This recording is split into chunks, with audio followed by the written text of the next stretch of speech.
الحج أشهر معلومات فمن فرض فيهن الحج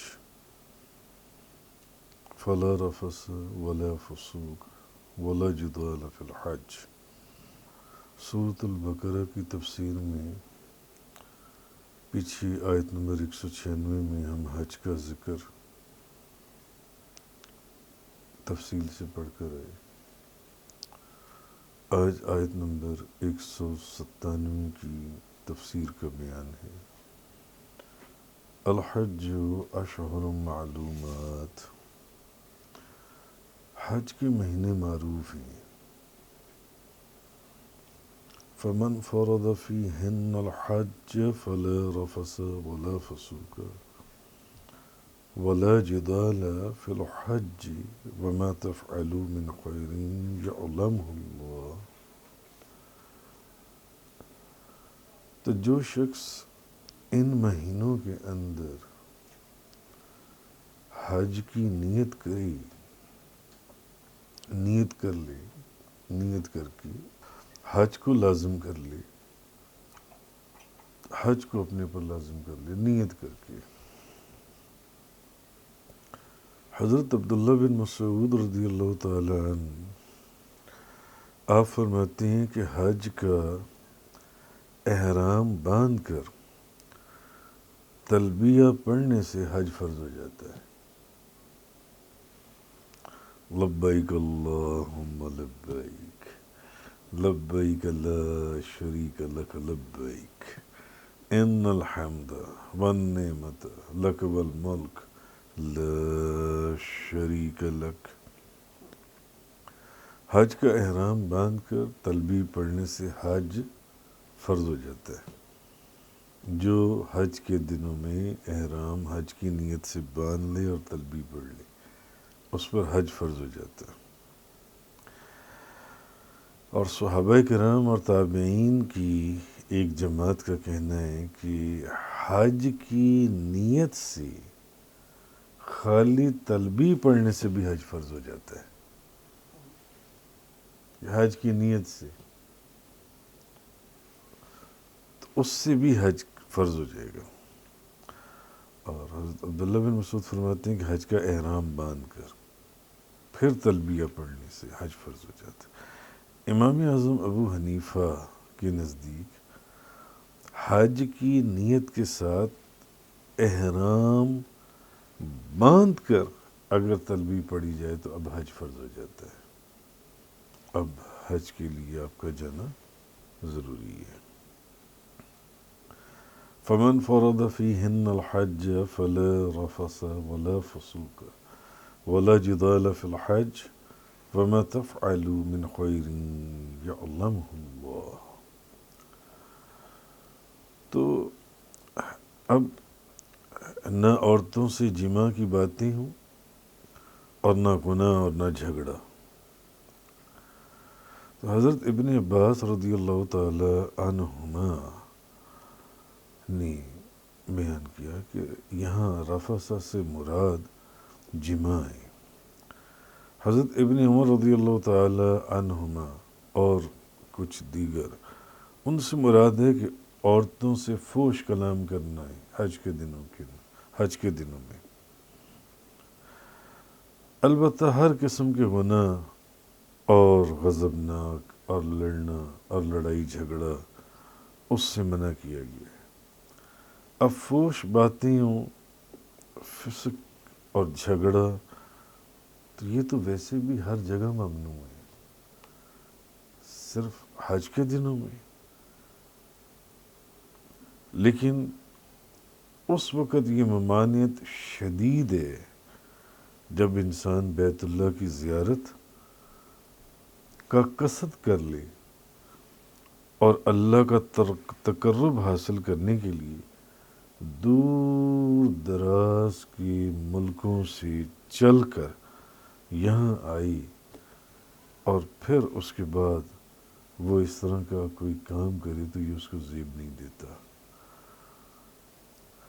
تو ویسے تو تمام جو حج کا سفر ہے ان میں بھی انسان کو بلکہ اس سفر کے علاوہ بھی انسان کو ان برائیوں سے بچنا چاہیے.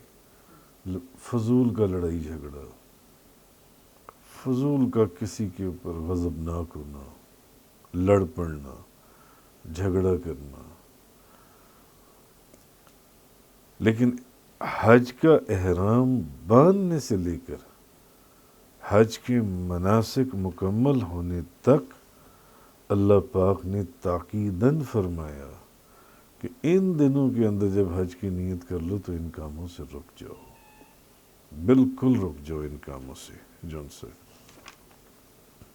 حضرت ابو ہریرہ رضی اللہ تعالی عنہ بیان کرتی ہیں کہ نبی پاک صلی اللہ علیہ وسلم نے فرمایا، جس نے اس بیت اللہ کا حج کیا، اللہ کے گھر کا قصد کیا، اللہ کے گھر کا حج کیا اور فوش باتیں نہیں کی، کوئی کسی قسم کا فوش کلام نہیں کیا اور فسق نہیں کیا، وہ اپنے گناہوں سے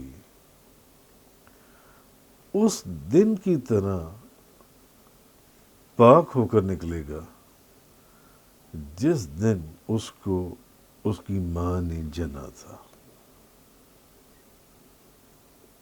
جس دن وہ اپنی ماں کے بدن سے پیدا ہوا تھا. نبی پاک صلی اللہ علیہ وسلم نے فرمایا کہ جس نے بھی حج کا قصد کیا، حج اور عمرے کا ذکر چل رہا ہے نا پچھلی آیات میں چند دن سے، جس نے بھی حج کا قصد کیا اور وہ فوش کلام سے اس نے اپنے آپ کو بچا لیا، تو وہ اس دن کی طرح پاک ہو جائے گا جس دن اس کی ماں نے اس کو اپنے پیٹ سے، اپنے بدن سے جنا تھا. ایسے پاک ہوگا وہ. تو حج کے دنوں کے اندر اللہ تعالیٰ نے تاکیداً منع فرمایا کہ یہ کام تو اور دنوں میں بھی بری، فوش کلام کرنا، لڑنا، فضول کا کسی کے اوپر غضبناک ہونا، تو ان چیزوں سے بچو. اور شاید اس لیے بھی حج کے اندر خصوصی طور پر فرمایا گیا کہ حج کے اندر چونکہ انسان کچھ ایسی کیفیات میں سے گزر رہا ہوتا ہے کہ اس کو بات بات پر غصہ آ جاتا ہے، اسپیشلی حج کے اندر ایسی کیفیت، بات بات پر وہ کسی نہ کسی سے لڑ پڑتا ہے. تو اس کو منع کیا گیا کہ نہیں، یہ دن صبر کی ہیں، جیسے بھی یہ صبر کرو. اس صبر کا نام بھی تو یہ حج ہے. یہاں آئی کیا کرنی ہو؟ ہزاروں میل کا سفر کر کے بیت اللہ کی زیارت اور اس کا حج کرنے کے لیے. وَتَزَوَّدُوا فَإِنَّ خَيْرَ الزَّادِ التَّقْوَىٰ وَاتَّقُونِ يَا أُولِي الْأَلْبَابِ. اور سفر خرچ تیار کرو، اور بہترین سفر خرچ تو تقوی ہے. سوال سے رکنا. وَاتَّقُونِ يَا أُولِي الْأَلْبَابِ، اور اے عقل والو مجھ ہی سے ڈرتے رہو. اصل حق مجھ ہی سے ڈرنے کا ہے.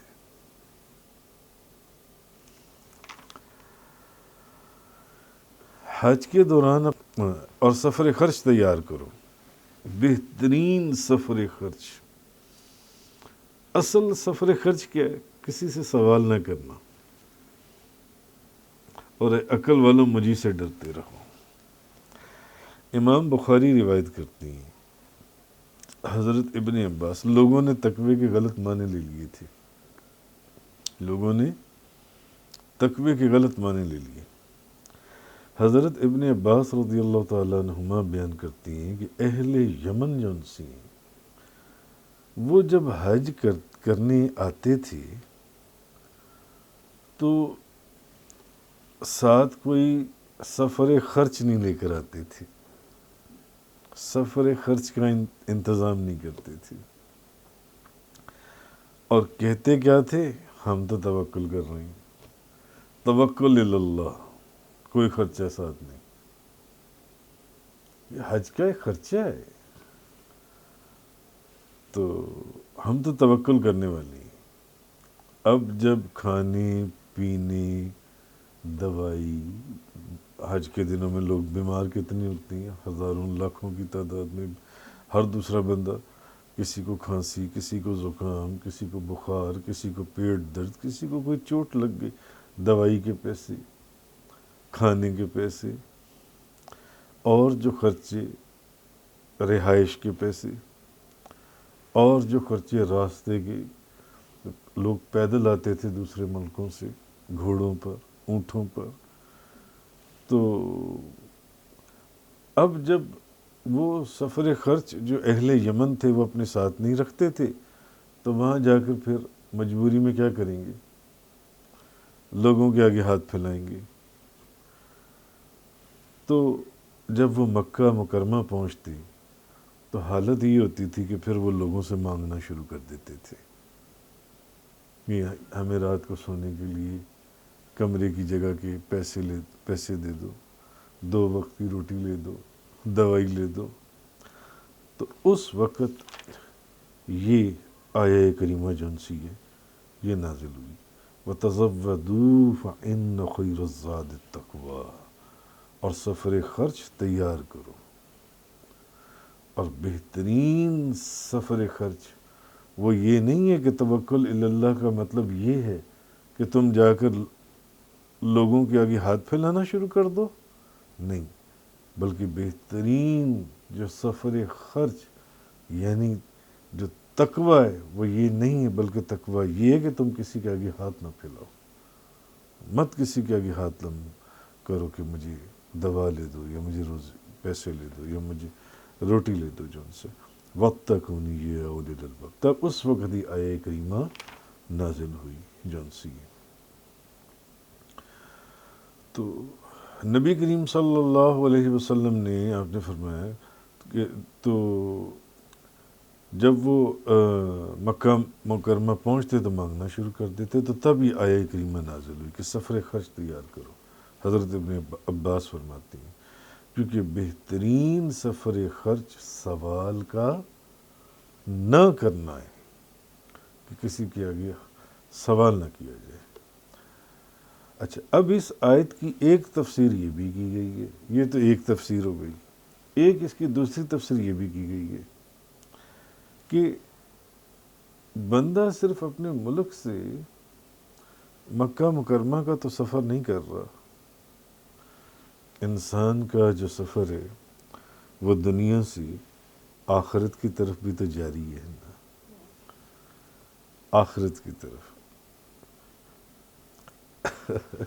تو اس کے لیے سفر خرچ تیار کرو، آخرت کے لیے۔ اب آخرت کا جو سفر خرچ ہے وہ کیا ہے؟ نیک اعمال، نیک اعمال کرو، کیونکہ بہترین سفر خرچ تقوی اور اللہ سے ڈرنا ہے۔ اور ایک تیسری تفسیر بھی ہے اسی آیت کی، پہلی تفسیر تو یہ تھی کہ سفر خرچ میں خود اپنے ہاتھوں سے روٹی روزی جو کماتی ہے اس سے سفر خرچ اکٹھا کرو اور پھر جاؤ۔ دوسری تفسیر یہ ہے کہ سفر خرچ سے مراد آپ کا اس دنیا سے آخرت کی طرف کا سفر ہے، جو آپ کے نیک اعمال ہیں، نیک اعمال کو۔ اور تیسری تفسیر اس کی یہ بھی ہے کہ اس سے دونوں چیزیں مراد ہوں، کہ جب حج کے لیے سفر کرو، کیونکہ ذکر حج کا ہو رہا ہے، تو پھر سفر خرچ مال کی صورت میں تیار کرو، رزق حلال کی صورت میں تیار کرو، اور اگر اس سے مراد آخرت کا سفر ہے تو پھر وہ نیک اعمال ہیں، کہ نیک اعمال جنسی کہ وہ ضروری، اگر نیک اعمال نہ ہوئے تو سفر خرچ پھر آخرت کا نہیں ہے، تو پھر وہاں کس سے مانگو گے؟ وہاں کہاں جاؤ گے؟ کس سے بات کرو گے جن سے؟ تو اور یہ دونوں معنی بھی مراد ہوں کہ راستے میں اور قیام حرمین کے دوران کھانے پینے اور سواری کا انتظام کر کے چلو، اور اعمال صالحہ کا زاد راہ تیار کرو، اور عقل سلیم کا تقاضا یہ ہے کہ صرف اللہ ہی سے ڈرو۔ لیس علیکم جناح ان تبتغوا فضلا من ربکم، حج کے دوران اپنے رب کا فضل روزی تلاش کرنے میں تم پر کوئی حرج نہیں ہے۔ حج کے دنوں میں روٹی روزی تلاش کرنے میں کوئی حرج نہیں ہے، رزق حلال کی جن سے، یعنی جب اللہ تعالیٰ نے ایام حج میں بحث اور تکرار کرنے سے منع کیا کہ فلا رفث ولا فسوق ولا جدال فی الحج، کہ نہ تو حج کے دنوں میں عورتوں سے جماع کی باتیں ہوں، اور نہ گناہ کی باتیں ہوں، اور نہ جھگڑا، یعنی بحث ایک دوسرے سے جنسی ہے، بحث جنسی ہے، بحث اور تکرار ہو۔ تو اب یہ وہم پیدا ہو گیا کہ ایام حج میں جو بزنس ہے، تجارت، اس کو بھی منع کر دیا گیا ہے، کیونکہ بزنس اور تجارت میں قیمت کے اوپر ایک بحث ہوتی ہے یا نہیں ہوتی ہے؟ آپ کہتی ہیں یہ کپڑا اتنے کا ہے، وہ کہتا ہے نہیں یہ اتنے کا ہے، آپ کہتے ہیں میں نے اتنے کا دینا ہے، وہ کہتا نہیں میں نے اتنے کا لینا ہے، آپ کہتے ہیں اچھا بھی آخری 200 ریال، وہ کہتا نہیں آخری 150 ریال، آپ 190 پر آئے وہ 160 پر آ گیا، آپ 180 پر آئے وہ 170، ایک بحث اور تکرار چل رہی ہے۔ تو ایک وہم یہ پیدا ہوا تھا پچھلی آیت سے کہ شاید حج کے دنوں میں اب تجارت اور بزنس کو بھی ممنوع کر دیا گیا، کیونکہ تجارت اور بزنس کے اندر ایک بحث اور تکرار چل رہی ہوتی ہے، اور بحث اور تکرار سے منع کیا گیا ہے، جبکہ وہ بحث اور تکرار کسی اور ضمن میں اللہ تعالیٰ نے بیان فرمائی تھی، ارشاد فرمائی کہ عورتوں کا اور لڑنا جھگڑنا اور اس طرح کی چیزوں سے حج کے دنوں میں باز رہو، بحث اور تکرار سے باز رہو۔ مگر بعض لوگ یہ سمجھ گئے کہ نہیں، بحث تکرار سے مراد یہ کہ حج کے دنوں کے اندر آپ کوئی بزنس یا کوئی تجارت بھی نہیں کر سکتے رزق حلال کے لیے۔ تو اس چیز کو اللہ تعالیٰ نے جو ان سے وہ بتایا کہ ایسی بات نہیں ہے، بلکہ تجارت کی جنسی ہے، وہ اجازت ہے کہ حج کے دوران اپنے رب کا فضل تلاش کرنے میں تم پر کوئی حرج نہیں ہے، کوئی حرج نہیں، آپ کرو جن سے۔ تو ابو امامہ تمیمی نے حضرت عبداللہ بن عمر رضی اللہ تعالیٰ عنہما سے سوال کیا کہ ہم لوگ محنت مزدوری کرتی ہیں، کیا ہمارے لیے حج کا اجر و ثواب ہوگا؟ ہم جو محنت اور مزدوری کرتی ہیں، حج کا اجر و ثواب ہوگا؟ حضرت عبداللہ بن عمر نے کہا، کیا تم لوگ بیت اللہ کا طواف نہیں کرتے ان دنوں میں حج کے ساتھ ساتھ؟ اور کیا تم اپنے سروں کو نہیں مونڈتے، سر نہیں منڈاتے جب حج کر لیتے ہو؟ میں نے کہا کیوں نہیں؟ تو حضرت ابن عمر نے کہا، ایک شخص نے یہی سوال نبی کریم صلی اللہ علیہ وسلم سے کیا تھا جو سوال تم نے مجھ سے کیا ہے۔ تو آپ نے اس کو، نبی کریم صلی اللہ علیہ وسلم نے اس کو کوئی جواب نہیں دیا، یہاں تک کہ جبریل علیہ السلام یہ آیت لے کر نازل ہوئے کہ زمانہ حج کے اندر اپنے رب کا فضل تلاش کرنے میں تجارت بزنس کوئی حرج نہیں، کوئی حرج نہیں، اپنے رب کا فضل تلاش کرو۔ اگر حج کے دوران ضمناً تجارت یا محنت مزدوری ہو جائے تو کوئی حرج نہیں ہے۔ فَإِذَا أَفَضْتُم مِّنْ عَرَفَاتٍ فَاذْكُرُوا اللَّهَ عِندَ الْمَشْعَرِ الْحَرَامِ وَاذْكُرُوهُ كَمَا هَدَاكُمْ وَإِن كُنتُم مِّن قَبْلِهِ لَمِنَ الضَّالِّينَ۔ اور جب تم عرفات سے مزدلفہ میں واپس آؤ تو مشعر حرام کے پاس اللہ کو یاد کرو، اور جس طرح اس نے تم کو ہدایت دی ہے اس طرح اس کا ذکر کرو، اور بے شک اس سے پہلے تم ضرور گمراہوں میں سے تھے، گمراہوں میں سے۔ تو امام ابن جریر طبری اپنی سند کے ساتھ بیان کرتی ہیں کہ عرفات کو عرفات کیوں کہا جاتا ہے؟ اس لیے کہ حضرت جبریل علیہ السلام نے حضرت ابراہیم علیہ السلام کو جب حج کے مناسک سکھائے، تعلیم دیے، تو وہ بار بار کہتے عارف تو کیا آپ نے پہچان لیا؟ کیا آپ نے جان لیا؟ کیا آپ نے جان لیا؟ تو جبریل علیہ السلام کا حضرت ابراہیم علیہ السلام سے بار بار اس سوال کے کرنے سے اس جگہ کا نام عرفات پڑ گیا۔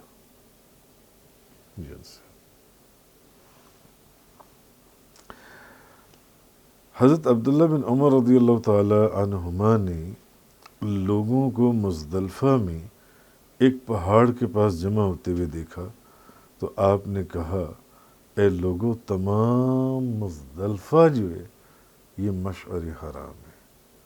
حالانکہ لوگ یہ سمجھتے ہیں کہ وہ جو صرف ایک وہ مسجد بنائی گئی ہے اس کے اندر بس وہی اس جگہ کو انڈیکیٹ کر رہی ہے، نہیں، کہ تمام مزدلفہ جن سے وہ مشعر حرام ہے۔ اسی طرح سعید بن جبیر سے مشعر حرام کے متعلق سوال کیا گیا تو انہوں نے کہا کہ دو پہاڑوں کے درمیان جو بھی جگہ ہے وہ ساری مشعر حرام ہے۔ تو اس کے پاس ذکر کرنے سے مراد یہ ہے کہ اللہ تعالیٰ کی انسان حمد و ثنا کرے، اللہ کی نعمتوں پر اس کا شکر ادا کرے اور اپنے گناہوں پر معافی طلب کرے کہ مولا کریم میرے گناہوں کو معاف فرما دے کہ تو نے مجھے اس نعمت عظمیٰ سے سرفراز فرمایا کہ مجھے اپنے گھر کا حج عطا فرمایا۔ ثم افیدوا من حیث افاض الناس واستغفروا اللہ ان اللہ غفور الرحیم۔ پھر تم وہیں سے واپس آؤ جہاں سے لوگ واپس آتی ہیں، تم وہاں سے واپس آؤ جہاں سے لوگ واپس آتے ہیں، اور اللہ سے بخشش طلب کرو، بے شک اللہ بہت بخشنے والا مہربان ہے۔ تم وہاں سے واپس آؤ۔ اچھا، اب قریش کے اندر کچھ لوگ ایسے تھے کہ وہ لوگ حج میں عرفات کی بجائے، اب حج کے اندر میدان عرفات میں جانا لازم ہے، کہ وہ حج میں عرفات کی بجائے مزدلفہ میں ہی رک جاتے، مزدلفہ میں قیام کرتے، اور عام جو لوگ تھے جو حج کرنے کے لیے آئے ہوتے، یہ قریش کے کچھ لوگ ایسے تھے کہ وہ اپنے آپ کو ان سے منفرد سمجھتے تھے کہ تم عرفات میں چلے جاؤ، ہم مزدلفہ تک ہی ٹھیک ہے، کیونکہ ہم جس خاندان سے یا جس قبیلے سے ہیں ہم سپیریئر ہیں تم لوگوں سے، جن سے ہمارے لیے یہاں تک ہی آنا بہت ہے۔ اس کے لیے اللہ تعالیٰ نے ارشاد فرمایا، اللہ پاک نے فرمایا ثم افیدوا من حیث افاض الناس، وہاں سے واپس آؤ جہاں سے لوگ واپس آتے ہیں۔ سب کے لیے عرفات کے اندر جانا ضروری ہے، تم کیوں مزدلفہ کے اندر جا کر قیام کر لیتے ہو صرف کہ ہم دوسرے لوگوں سے برتر ہیں یا ہمارے اندر کوئی انفرادیت ہے یہ حکم تو حج کا سب کے لیے، اس کے مناسک تو سب کے لیے ایک جیسے ہیں. تم بھی وہیں میدان عرفات تک جاؤ اور پھر وہاں سے واپس آؤ. تم یہ کیا کر رہی ہو؟ اللہ پاک نے قرآن کریم کے اندر فرما دیا وَاسْتَغْفِرُ اللَّهَ، اور اللہ سے معافی مانگو، اللہ سے بخشش طلب کرو. یہ کیا کر رہی ہو؟ اور لیکن جب تم اللہ سے بخشش مانگ لو گے، معافی مانگ لو گے، تو ان اللہ غفور الرحیم، اللہ تعالیٰ بخشنے والا بھی ہے اور مہربان بھی ہے. تو زمانہ جاہلیت میں تم نے جو مناسک حج میں خود سے ترمیم کر لی تھی، اس پر اللہ تعالیٰ سے مغفرت طلب کرو. بے شک اللہ تعالیٰ بہت بخشنے والا اور مہربان ہے. تو اس آیت سے معلوم یہ ہوا کہ اللہ تعالیٰ کی عبادت کرنے میں سب برابر ہیں، سب برابر ہیں. اور اس میں رنگ ہو یا نسل ہو یا علاقہ ہو یا زبان ہو، اس میں کوئی خصوصیت نہیں ہے کسی کے لیے جو ان سے. اور کسی شخص کا رنگ اور نسل، علاقے اور زبان کی وجہ سے اپنے آپ کو دوسروں سے برتر اور اعلیٰ سمجھنا اللہ تعالیٰ کے نزدیک سخت ناپسندیدہ ہے. قرآن کی اس آیت کی ضرور سے سخت ناپسندیدہ ہے. اسی لیے نبی کریم صلی اللہ علیہ وسلم نے ایام تشریق میں فرمایا سنو، تم سب کا رب ایک ہے. کسی عربی کو اجمی پر اور کسی عربی کو اجمی کو عربی پر، کسی گورے کو کالے پر اور کسی کالے کو گورے پر کوئی فضیلت نہیں ہے مگر ما سوائے تقوی کے، کہ جس کے پاس تقوی ہے. تو جن لوگوں نے یہ ایک غلط طریقہ رائج کر دیا تھا کہ نہیں ہم مزدلفہ تک ہی جائیں گے کیونکہ ہم ان لوگوں سے سپیریئر ہیں، برتر ہیں، ان لوگوں کو عرفات تک جانا چاہیے، ان کے لیے پھر یہ آیت کریمہ جنسی نازل ہوئی. فرمایا کہ اب معافی بھی مانگو اللہ تعالیٰ سے، اور جب معافی مانگ لو گے تو اللہ معاف کر دے گا. صدق. تفسیر قرآن کا یہ لیکچر انگلش میں سننے کے لیے براہ کرم ڈسکرپشن میں موجود لنک پر کلک کریں.